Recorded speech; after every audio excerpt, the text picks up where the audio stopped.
Say, can you see by the dawn's early light what so proudly we hailed at the twilight's last gleaming, whose broad stripes and bright stars through the perilous fight o'er the ramparts we watched were so gallantly streaming, and the rocket's red glare, the bombs bursting in air, gave proof through the night that our flag was still there. Oh, say does that star-spangled banner yet wave o'er the land of the free and the home of the brave?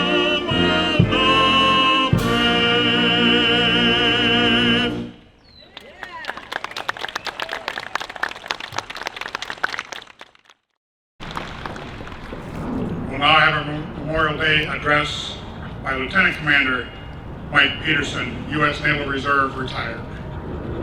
Mike?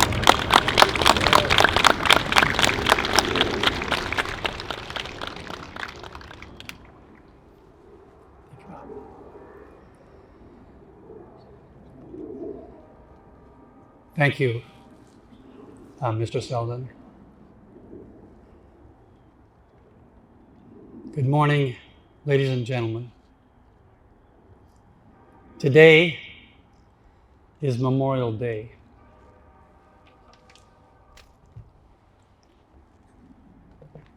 Today is a sacred day.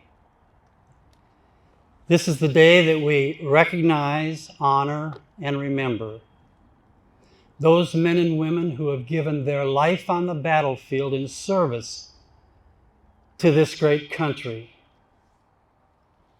Many of these men and women have come home wrapped in our red, white, and blue.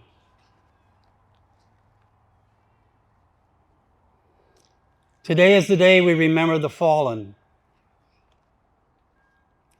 I remember August 19, 1968.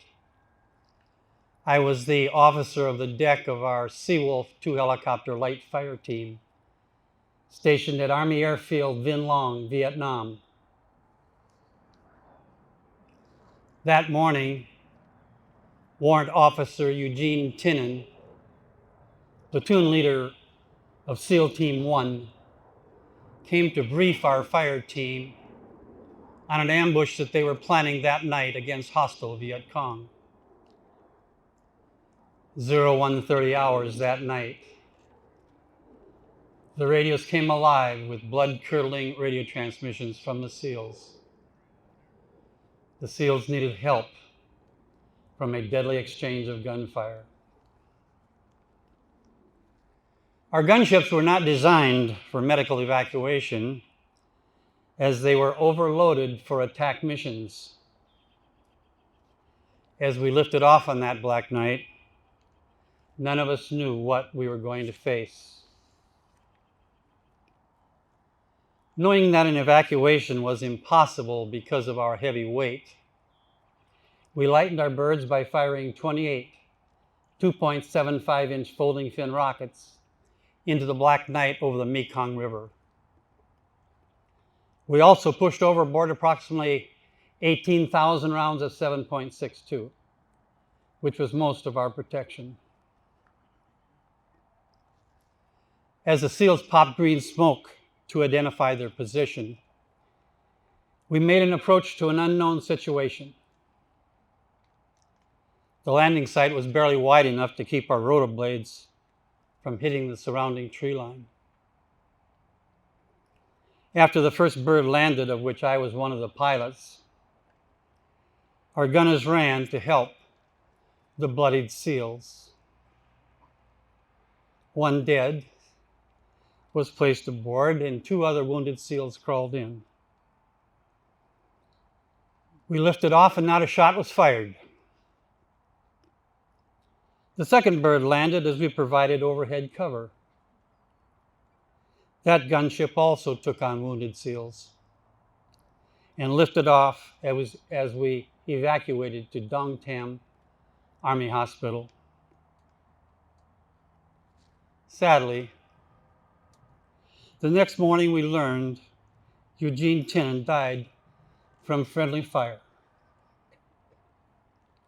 This Memorial Day, I remember my friend and comrade, SEAL Team Leader, Warrant Officer Eugene Tinnen.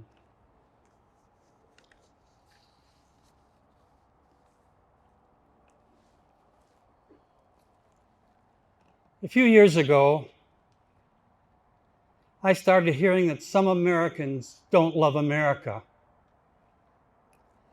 They need safe places because words might hurt them.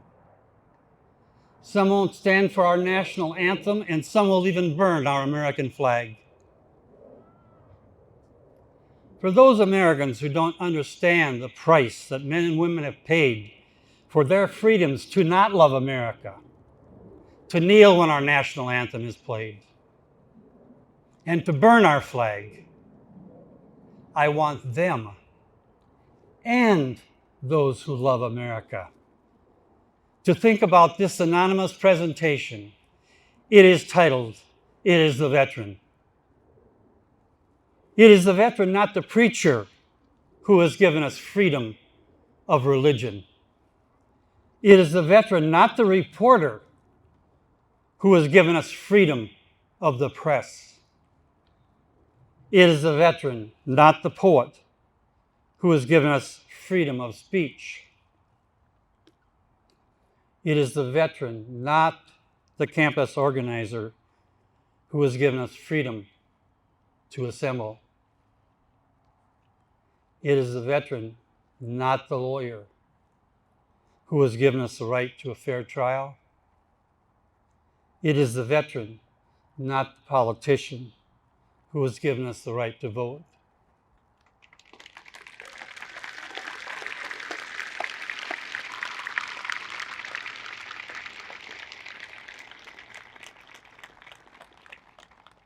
It is the veteran who salutes the flag. It is the veteran who serves under the flag. And it is the veteran to be buried by his or her flag.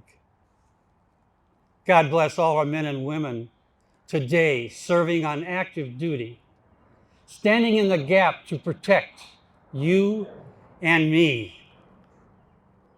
And God bless all the military heroes who have paid the ultimate price, preserving freedom known by no other nation in history. We remember this Memorial Day.